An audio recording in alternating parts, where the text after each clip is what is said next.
शुरू करने से पहले जो यहां आदिवासियों ने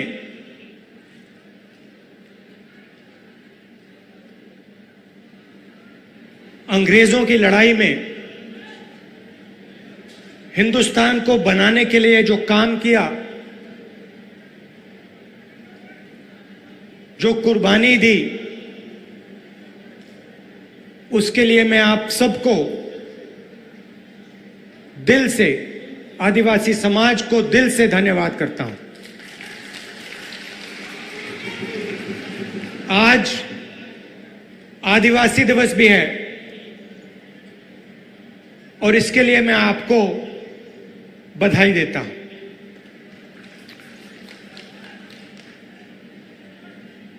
जब मैं छोटा था, 6-7 साल का था,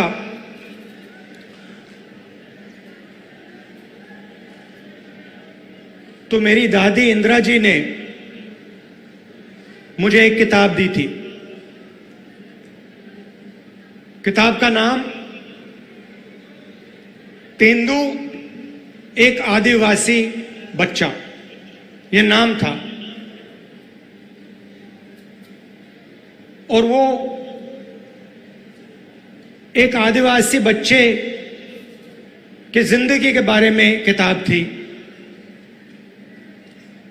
वो जंगल में कैसे जीता था,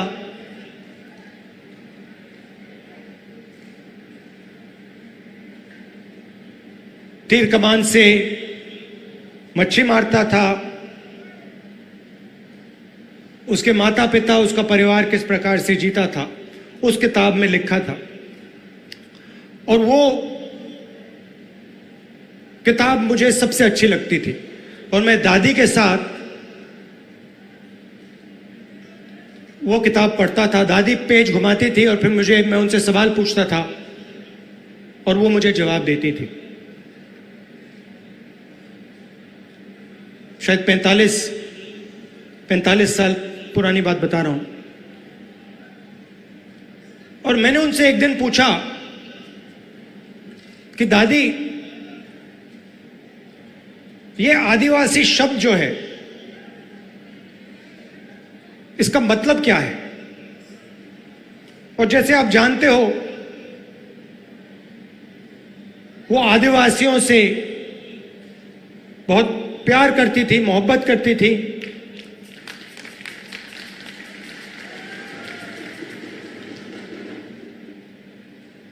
आपसे बहुत गहरा रिश्ता था उनका। तो मैंने ये सवाल पूछा, छोटा सा था मैंने पूछा, ये आदिवासी शब्द क्या होता है? और मुझे आज तक याद है इंदिरा गांधी जी ने क्या कहा था, और मैं आज आपको बताना चाह रहा हूं। उन्होंने कहा कि ये हिंदुस्तान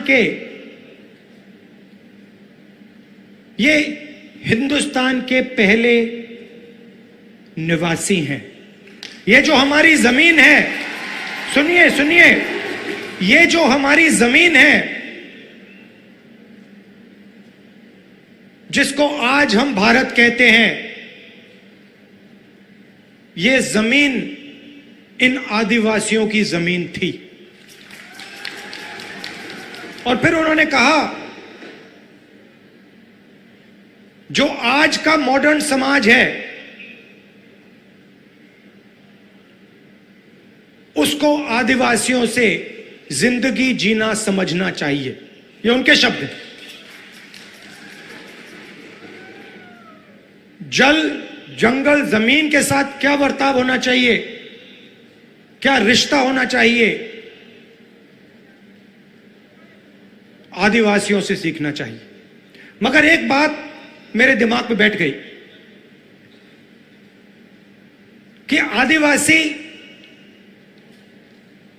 इस देश के, इस धरती के पहले निवासी थे।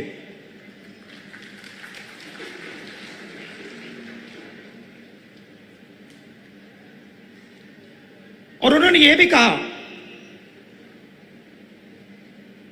कि सालों पहले आदिवासी पूरे हिंदुस्तान में रहते थे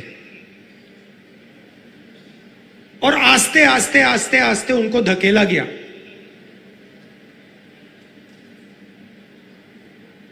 तो यह बात मेरे दिमाग में बैठ गई, आदिवासी पहले निवासी थे और ये जो पूरा देश है इसकी जमीन पहले आदिवासियों की हुआ करती थी। तो जब आप यहां शहीद हुए, हिंदुस्तान के जो ओरिजिनल मालिक थे वो यहां अंग्रेजों की गोली खाकर शहीद हुए। अब बीजेपी ने एक नया शब्द निकाला है, वनवासी। वनवासी का मतलब जो जंगल में रहते हैं। हम आपको आदिवासी कहलाते हैं, यह पूरा का पूरा देश आपका है और हम चाहते हैं कि आप जो भी करें, जहां भी करें, आप सफलता प्राप्त करें। चाहे आपके बच्चे कॉलेज में जाना चाहें, यूनिवर्सिटी में जाना चाहें, हवाई जहाज उड़ाना चाहें, कंप्यूटर चलाना चाहें, बिजनेस करना चाहें, इंडस्ट्री को चलाना चाहें, हम चाहते हैं कि आपको मौका मिलना चाहिए। जो भी आप करना चाहते हैं, जो भी आप अपने बच्चों के लिए सपना देखना चाहते हैं, वो आपका सपना पूरा होना चाहिए। अब वो क्या कहते हैं? वो कहते हैं आप आदिवासी नहीं हो, आप हिंदुस्तान के पहले निवासी नहीं थे।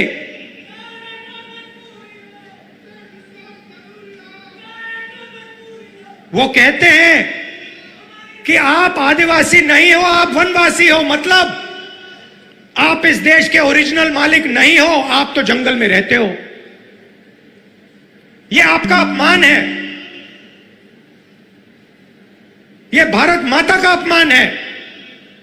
सिर्फ आदिवासियों का नहीं, पूरे देश का अपमान है। आप वनवासी नहीं हो, आप आदिवासी हो। यह पहले आपकी जमीन थी। बीजेपी चाहती है, आरएसएस चाहती है कि आप जंगल में रहो, जंगल के बाहर ना निकलो। आपके बच्चे इंजीनियर ना बने, डॉक्टर ना बने, लॉयर ना बने, बिजनेस ना चलाएं, हवाई जहाज ना उड़ाएं, प्रोफेसर ना बने। वो आप पे वनवासी का ठप्पा डालना चाहते हैं। मतलब आप जंगल में रहते हो, आप दूसरे लोगों से कम हो। हम इस बात को मानने के लिए तैयार नहीं है। हम इस बात को कभी नहीं मान सकते।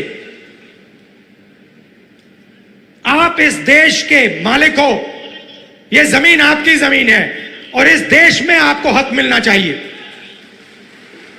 अच्छा, फिर आपसे कहते हैं आप वनवासी हो और फिर आप ही के जंगल को आप ही के हाथों से छीनकर अदानी जी को पकड़ा देते हैं।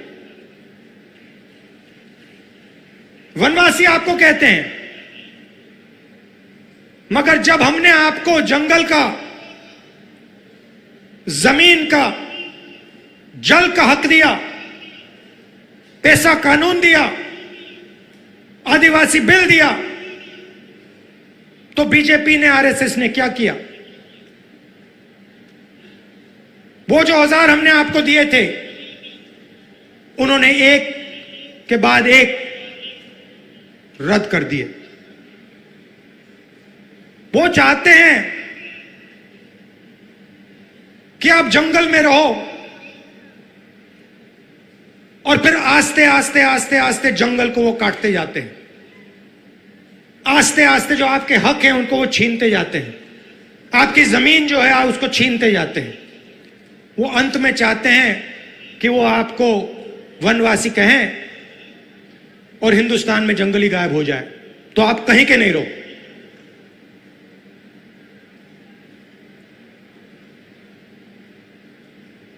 आप आदिवासी हो, आदिवासी थे और आदिवासी रहोगे, और इस बात को कोई बदल नहीं सकता, इतिहास को कोई बदल नहीं सकता। हिस्ट्री की किताब में कोई कुछ लिख ले, सच्चाई यह है कि यह जमीन पहले आदिवासियों की थी और आदिवासियों को इस देश में हक मिलना चाहिए। कोई भी सपना देखने का हक मिलना चाहिए। आज मैंने पार्लियामेंट में भाषण दिया और अपने भाषण में मैंने कहा कि हिंदुस्तान एक आवाज है, हर नागरिक की आवाज है,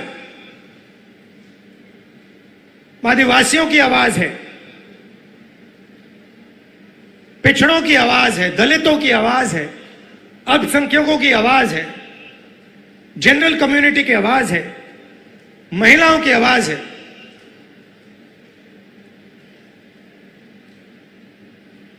और जहां भी ये बीजेपी के लोग जाते हैं, हिंदुस्तान की आवाज को चुप करने की कोशिश करते हैं, दबाने की कोशिश करते हैं। आप देखिए, बीजेपी की सोच ने मणिपुर में आग लगा दी। 3-4 महीने से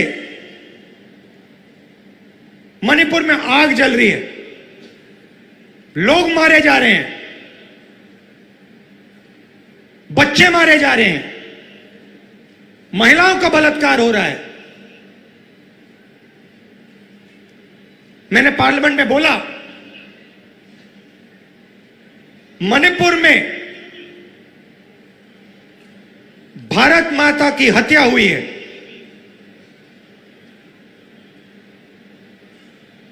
बीजेपी की विचारधारा ने मणिपुर में भारत माता की हत्या की है। और देखिए, 3-4 महीने से आग लगी है। अगर प्रधानमंत्री चाहे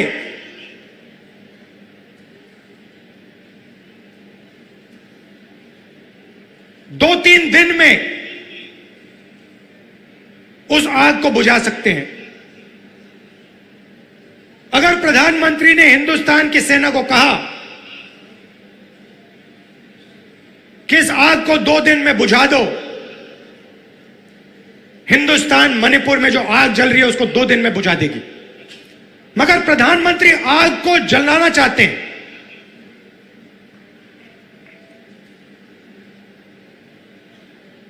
उन्होंने तो बांटा है मणिपुर को। और देखिए, 3 महीने हो गए, ऐसा लगता है कि मणिपुर हिंदुस्तान का भाग ही नहीं है, स्टेट ही नहीं है। प्रधानमंत्री ने एक शब्द नहीं बोला। मैं वहां गया, रिलीफ कैंप्स में गया, महिलाओं से बात की, बच्चों से बात की, गले लगा। विपक्ष के मेंबर ऑफ पार्लियामेंट गए, मगर प्रधानमंत्री नहीं गए।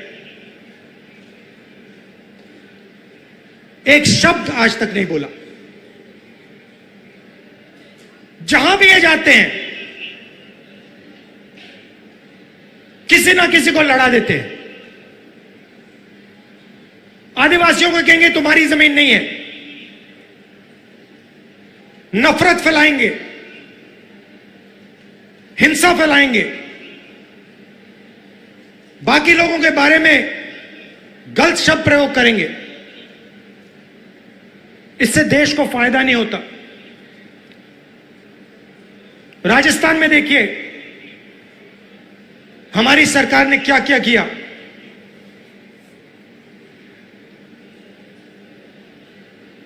CM Chiranjeevi health insurance scheme देश का सबसे बेहतर हेल्थ इंश्योरेंस स्कीम है। कालीबाई स्कूटी योजना, मुफ्त में महिलाओं को स्कूटर। मुख्यमंत्री कोचिंग योजना, फ्री एंट्रेंस एग्जाम में कोचिंग मुफ्त में। SC ST डेवलपमेंट फंड को 500 करोड़ से 1000 करोड़ कर दिया। तो हम गरीबों की सरकार चलाते हैं, आदिवासियों की सरकार चलाते हैं। पेंशन स्कीम, पुरानी पेंशन स्कीम जो राजस्थान की सरकार ने दी, 90 लाख से ज्यादा लोगों को फायदा पहुंचा। गिग वर्कर्स वेलफेयर एक्ट, जो उबर ओला चलाते हैं, उनकी मदद के लिए। तो हम गरीबों की सरकार चलाते हैं और हम लोगों को जोड़ने का काम करते हैं। पूरे देश में वो नफरत फैला रहे हैं। इसलिए मैं कन्याकुमारी से कश्मीर चला, राजस्थान से भी मैं निकला था। भारत जोड़ो यात्रा हमने की, पूरे देश को जोड़ने का काम किया और एक नारा दिया था, नफरत के बाजार में हम मोहब्बत की दुकान खोलते हैं। और यही हमारा काम है। आदिवासियों भाइयों और बहनों, मैं आपको यह कहना चाहता हूं, मैं आपका सिपाही हूं, दिल्ली में रहता हूं, मगर जब भी आप चाहो मुझे आप राजस्थान बुला लो, अपने घरों में बुला लो, और जो भी आप चाहते हो आप मुझसे पूछो, हमारी सरकार से पूछो, और हम दिल से आपकी पूरी मदद करेंगे। हम चाहते हैं कि जो आपका हक है आपको मिले, जो आपके सपने हैं वो पूरे हों, आपके बच्चे यूनिवर्सिटी, कॉलेज और जिंदगी में तेजी से आगे बढ़े। आपने जो इस देश के लिए कुर्बानी दी,